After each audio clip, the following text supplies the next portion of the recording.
Oke, Assalamualaikum warahmatullahi wabarakatuh. Selamat pagi anak-anak. Bagaimana kabarnya hari ini? Semoga kalian semua dalam keadaan sehat dan juga berbahagia.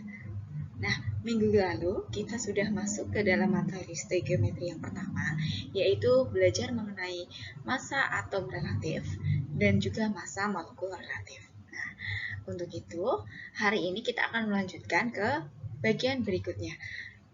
Jadi, pada kesempatan kali ini kita akan mempelajari mengenai rumus empiris dan juga rumus molekul. Apa sih rumus empiris dan rumus molekul? Tentunya kalian jadi penasaran ya. Oke, sebelumnya saya akan mengingatkan kalian kepada rumus kimia. Kita sudah belajar tentang rumus kimia ya di bab sebelumnya, yaitu rumus kimia adalah rumus yang berisi unsur-unsur kimia dengan perbandingan tertentu. Itu adalah rumus kimia. Nah, rumus kimia sendiri ternyata dibagi menjadi dua jenis, yaitu rumus empiris dan juga rumus molekul. Nah, sebelum kita mempelajari lebih jauh mengenai rumus empiris dan juga rumus molekul, saya akan menjelaskan sedikit tentang kompetensi dasar mengenai materi ini. Jadi untuk kompetensi dasarnya di materi stoikiometri ini adalah menerapkan hukum-hukum dasar kimia, konsep massa molekul relatif, persamaan kimia, konsep mol, kadar zat, untuk menyelesaikan perhitungan kimia. Nah, seperti yang sudah teman-teman lalui sebelumnya, teman-teman sudah mempelajari tentang hukum dasar kimia dan juga penerapannya, juga minggu lalu sudah belajar tentang konsep massa molekul relatif. Persamaan kimia juga sudah dipelajari pada pertemuan atau bab sebelumnya. Nah, jadi kita akan melanjutkan sebelum ke konsep mol, akan melanjutkan ke rumus empiris dan juga rumus molekul. Jadi tujuan pembelajaran pada hari ini adalah teman-teman bisa menentukan apa itu rumus empiris dari suatu zat dan juga menentukan rumus molekul dari zat tersebut atau senyap tersebut. Nah, indikator pencapaian kompetensi ini, jadi nanti teman-teman bisa membedakan apa itu rumus empiris dan juga rumus molekul, ya. Jadi nanti akan saya bagi menjadi beberapa kelompok dan teman-teman bisa berdiskusi dalam satu kelompoknya untuk mempelajari ini. Sebelumnya akan saya terangkan di video ini juga ya. Kemudian peserta didik dapat menentukan rumus empiris dari data massa dan AR dari masing-masing unsur penyusun suatu senyawa dengan benar melalui diskusi kelompok. Tentu sebelumnya teman-teman bisa mengamati video yang saya bagikan ini. Kemudian, peserta didik dapat menentukan rumus molekul dari data rumus empiris dan MR senyawa yang benar, ya, dengan benar melalui diskusi kelompok. Jadi hari ini teman-teman akan terbagi menjadi masing-masing 4 orang dalam satu kelompok. Oke, sudah siap?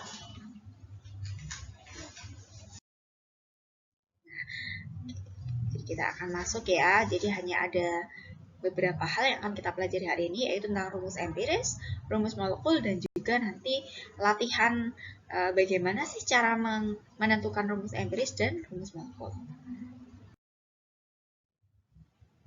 Nah, sebelum itu, coba teman-teman ada yang tahu nggak rumus glukosa itu apa? Ya, glukosa. Kan sering banget ya dibahas untuk glukosa ini. Oke, benar sekali. Jadi glukosa adalah C6H12O6. Saya akan memberikan satu rumus kimia lagi. Kemudian teman-teman silahkan amati. Apa sih ya persamaan dari kedua senyawa yang saya tuliskan di dalam slide ini? Kalau sudah, apakah ada perbedaannya? Kemudian apakah ada yang spesial dari kedua rumus itu? Maksudnya hubungan. Apakah mereka itu berhubungan? Hubungannya apa? Gitu ya. Coba teman-teman bisa lihat di sini. Ini ya. Ada C6H12O6 dan juga ada CH2O. Adakah dari teman-teman yang bisa memberikan argumen mengenai apakah ada persamaan dari kedua senyawa yang saya tuliskan di dalam slide ini? Oke, benar sekali. Jadi persamaannya adalah kedua senyawa ini ya terbentuk dari 3 unsur yaitu C, H, dan O. Ya, di C6H12O6 ada C, H, dan O. Di CH2O juga ada C, H, dan O. Lalu, adakah perbedaan dari kedua senyawa ini? Oke, coba bisa dilihat. Iya, sangat jelas sekali, betul. Jadi perbedaannya adalah jumlah dari masing-masing unsur yang ada di dalam senyawa tersebut. Jadi kalau di dalam glukosa C-nya ada 6, hanya ada 12, O-nya ada 6. Sedangkan di dalam CH2O itu C-nya cuma 1, hanya ada 2, O-nya ada 1. Lalu, selanjutnya, apa yang spesial dari kedua rumus tersebut? Ada yang bisa melihat atau mengkorelasikan? Ada nggak sih yang spesial dari dua rumus tersebut? Oke, betul sekali. Jadi, dari kedua rumus senyawa ini, kita bisa lihat C6H12O6 itu adalah versi yang dia itu bentuk yang lebih kompleks daripada CH2O. Artinya, CH2O ini adalah bentuk sederhana dari C6H12O6. Nah, inilah yang kita sebut dengan rumus empiris, yaitu rumus yang paling sederhana, dan rumus molekul, yaitu rumus yang sesuai dengan fakta sebenarnya. Oke, jadi ini kita contohkan yang ini ya. CH2O merupakan rumus empiris dari C6H12O6. Oke, sampai di sini apakah ada pertanyaan? Oke, tidak ada pertanyaan? Kita lanjutkan ke bagian berikutnya. Ya, jadi teman-teman bisa melihat ya, ternyata ada persamaan dari kedua senyawa yang ada saya tuliskan di dalam slide tadi. Persamaannya adalah kedua senyawa ini mengandung unsur yang sama, yaitu karbon, hidrogen, dan oksigen. Namun juga kedua senyawa ini punya perbedaan, yaitu perbedaannya adalah jumlah unsur, masing-masing unsur yang terkandung di dalam senyawa 1 dan senyawa 2. Kemudian hubungan spesialnya atau korelasi di antara keduanya adalah di mana salah satu merupakan rumus sederhana dari rumus yang lain. Jadi, sehingga kita bisa simpulkan dalam persepsi ini bahwa C6H12O6 merupakan rumus molekul, sedangkan CH2O adalah rumus empirisnya. Begitu ya.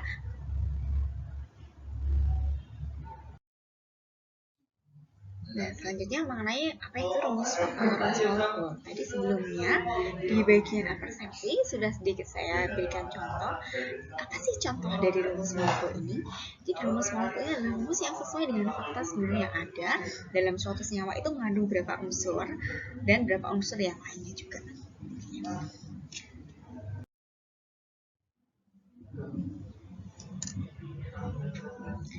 Rumus molekul dari suatu senyawa menunjukkan jumlah atom sebenarnya dari masing-masing unsur dalam satu molekul senyawa tersebut. Seperti pada contoh yang saya sudah berikan tadi, dalam satu senyawa glukosa yang mempunyai rumus C6H12O6, berarti dalam satu glukosa, satu molekul glukosa ini mengandung 6 karbon, 12 hidrogen, dan juga 6 oksigen. Sebagai contoh yang lainnya, karbon dioksida. Jadi, rumus molekul dari karbon dioksida adalah CO2. Artinya, setiap molekul karbon dioksida terdiri dari 1 atom karbon dan 2 atom oksigen. Ya.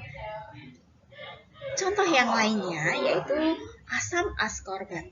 Adakah yang tahu, teman-teman, apa itu asam askorbat? Jadi asam askorbat adalah senyawa atau zat yang terkandung di dalam vitamin C. Teman-teman kalau konsumsi vitamin C bisa dilihat ya di dalam labelnya. Zat apa sih yang terkandung di situ?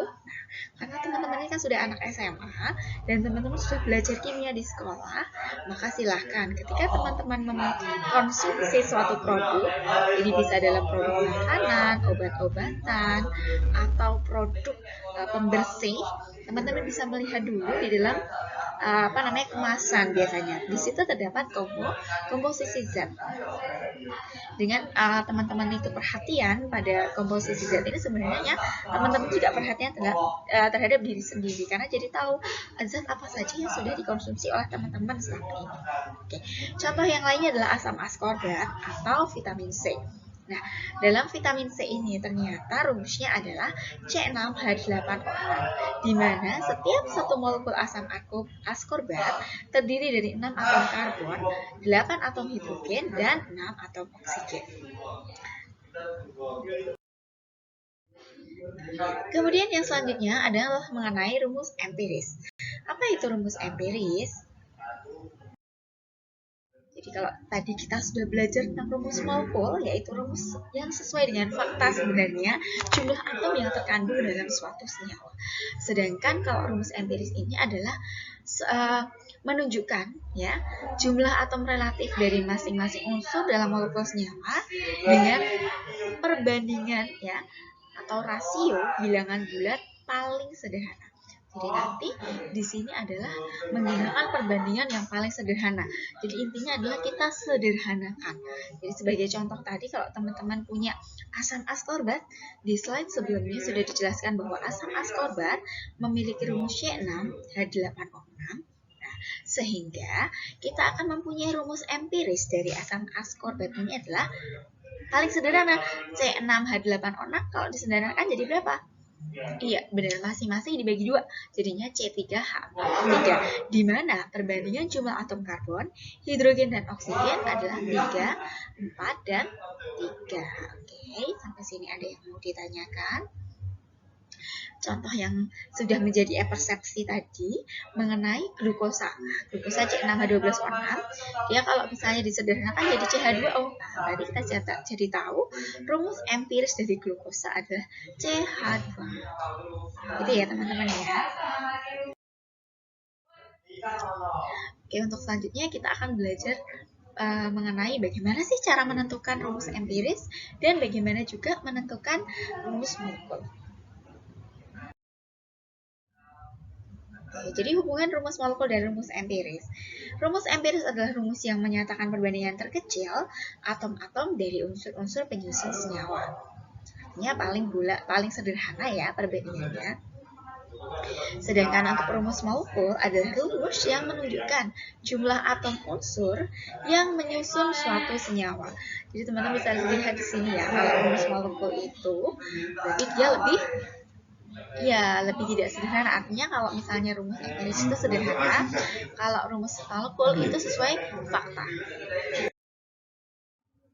Lalu, bagaimanakah cara menentukan rumus empiris?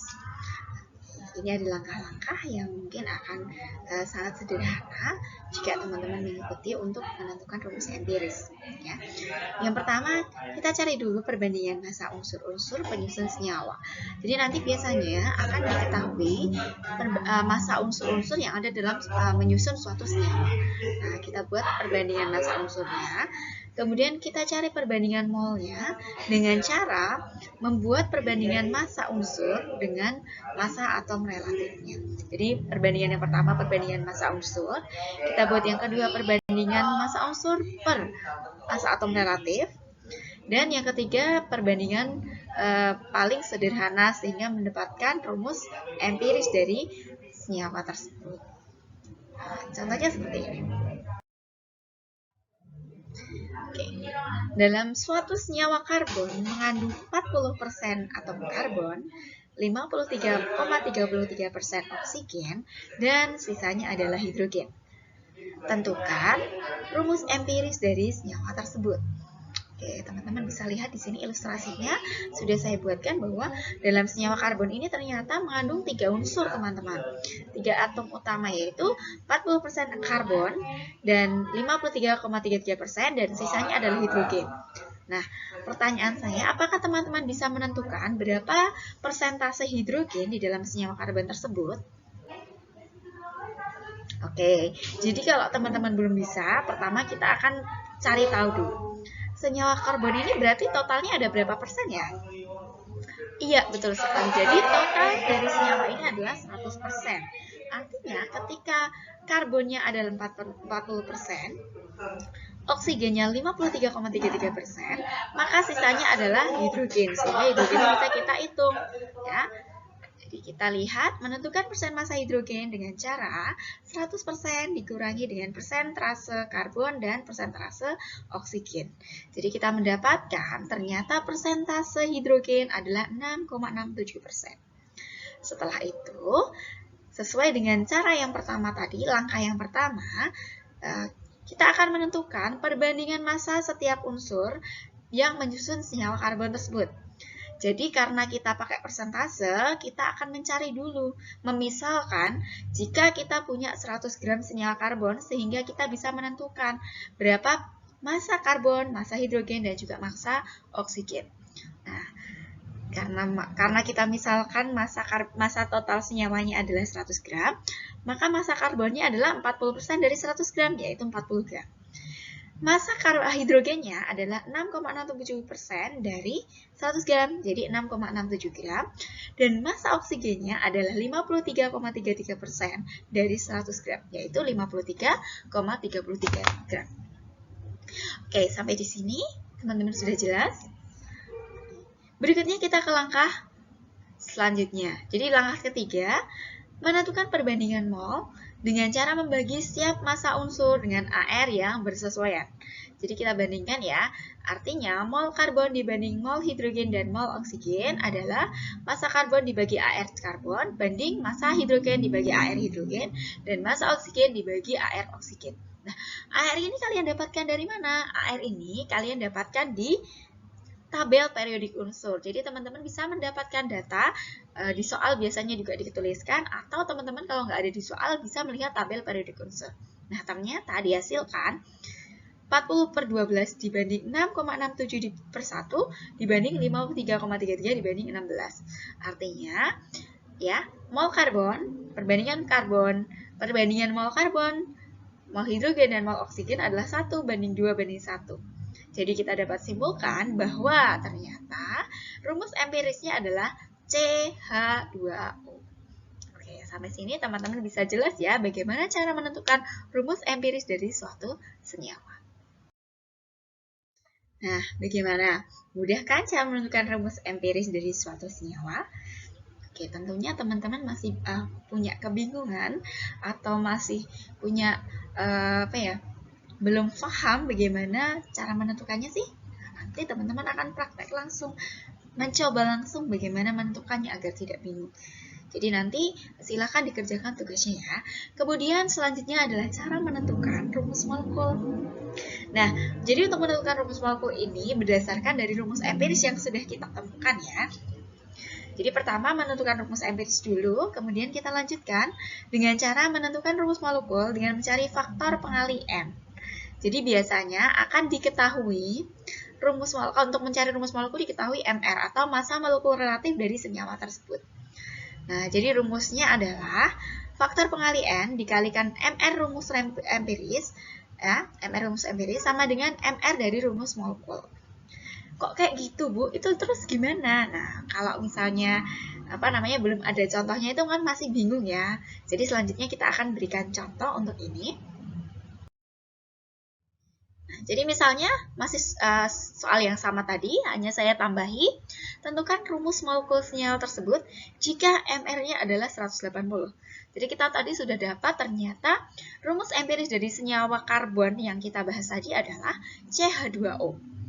Jadi kita bisa lihat, langsung kita tentukan rumus molekul dapat ditentukan dengan rumus berikut, yaitu faktor pengali N dikalikan MR dari rumus empiris. Nah, kita bilang di sini bahwa rumus empirisnya adalah CH2O sama dengan MR total dari senyawa karbon. Jadi kita bisa hitung N dikali CH2 MR CH2O. Di sini CH2O-nya kita dapatkan 30 ya. Oke, 30 ini dari mana ya, Bu? Oke, dari C ARC ditambah 2 kali ARH ditambah 1 kali ARO. Jadi kita dapatkan bahwa ternyata MrCH2O adalah 30. Sama dengan MR rumus molekul, di mana rumus molekulnya adalah 180. Jadi kita bisa dengan mudah menentukan faktor pengali N. Ya, N dikali 30 sama dengan 180, sehingga kita dapatkan faktor pengalinya adalah 6. Lalu bagaimana cara penggunaannya untuk menentukan rumus molekul? Jadi N ini digunakan untuk membuat rumus molekulnya, yaitu rumus empiris dikalikan N sama dengan rumus molekul. Jadi teman-teman bisa lihat CH2O dikurung 6 kali akan menghasilkan C6H12O6. Nah, inilah rumus dari senyawa, rumus molekul dari senyawa karbon tersebut, C6H12O6. Bagaimana? Mudah kan untuk menentukan rumus molekul dari senyawa yang sudah ada datanya.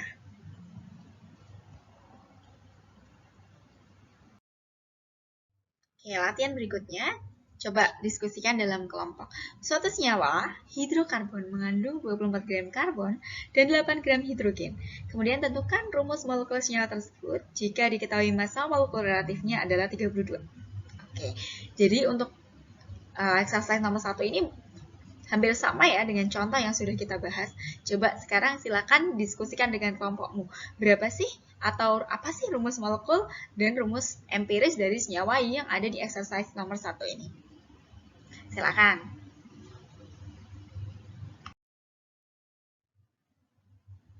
Oke.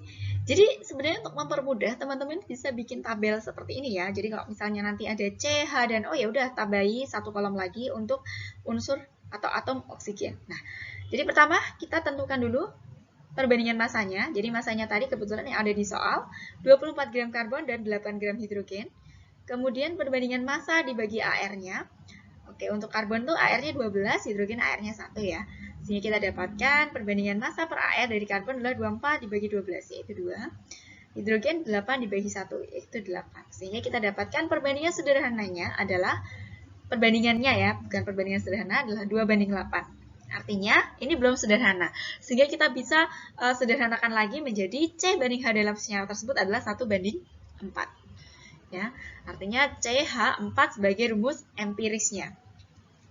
Sedangkan untuk rumus molekulnya bagaimana? Ya, sama kayak tadi ya. Faktor pengali dikalikan MR dari rumus empiris, di mana rumus empirisnya adalah CH4, sama dengan MR dari rumus molekul.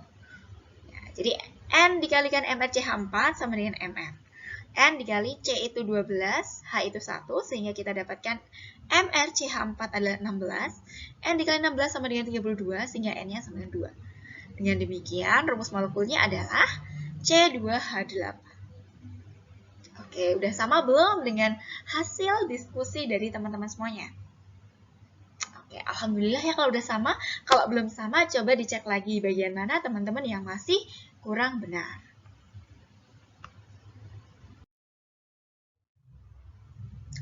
Oke, latihan yang kedua, teman-teman bisa lihat. Pada pembakaran senyawa hidrokarbon, dihasilkan 13,2 gram gas CO2 dan 6,3 gram uap air.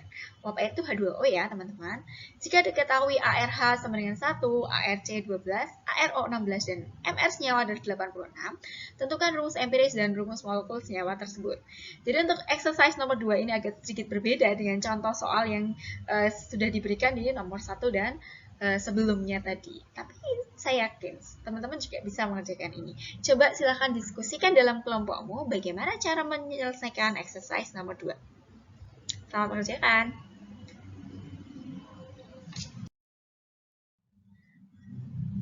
Oke, jadi mungkin sedikit agak berbeda ya dengan soal yang sebelumnya. Jadi pertama kita misalkan dulu senyawa hidrokarbonnya CXHY. Kenapa? Karena tadi itu tidak diketahui berapa massa masing-masing unsur yang ada dalam senyawa. Tapi yang diketahui adalah ternyata CO2 dan H2O. Karena yang kita butuhkan tetap massa masing-masing unsur ya. Jadi pertama kita misalkan dulu senyawa hidrokarbon ini adalah CXHY, di mana X dan Y ini nanti diganti oleh angka. Jadi kita perlu menentukan massa unsur C dan juga massa unsur H yang terkandung dalam senyawa tersebut. Jadi kita akan menghitung massa unsur C, yaitu dengan perbandingan AR dan MR dari CO2. Karena kita tahu CO2 yang dihasilkan 13,2 gram, sehingga massa C di dalam CXHY atau di dalam CO2 itu sama dengan massa C di dalam CO2. Jadi massa C dalam CXHY kan sama dengan massa C dalam CO2 ya. Jadi kita dapatkan 12/44 dikali 13,2 gram. Jadinya ketemu 3,6 gram. Sedangkan massa hidrogen di dalam CXHY juga sama dengan massa hidrogen dalam H2O. Sehingga kita dapatkan ternyata 0,7 gram. Dengan demikian, kita bisa mencari perbandingan antara massa C dibandingkan massa H, yaitu 3,6 dibanding 0,7, di mana ini belum sederhana. Jadi teman-teman bisa sederhanakan, yaitu massa dibagi AR. Jadi teman-teman adalah 3/7, atau rumus empirisnya adalah C3H7. Sedangkan rumus molekulnya dengan cara yang sama, kita dapatkan ternyata rumus molekulnya adalah C6H14. Oke, cukup jelas ya sampai ke contoh soal yang didiskusikan ini. Oke, ada yang sudah sama hasilnya? Oke, kalau sudah, silahkan ini bisa digunakan atau bisa digunakan untuk latihan teman-teman. Jadi untuk latihan ini bisa dikerjakan secara kelompok, tapi setiap individu wajib mempunyai hasil pekerjaannya ya di buku catatan masing-masing. Dan ini nanti yang akan dikumpulkan. Silahkan didiskusikan dalam kelompok kalian masing-masing ya. Ada 4 soal yang akan kalian selesaikan. Oke.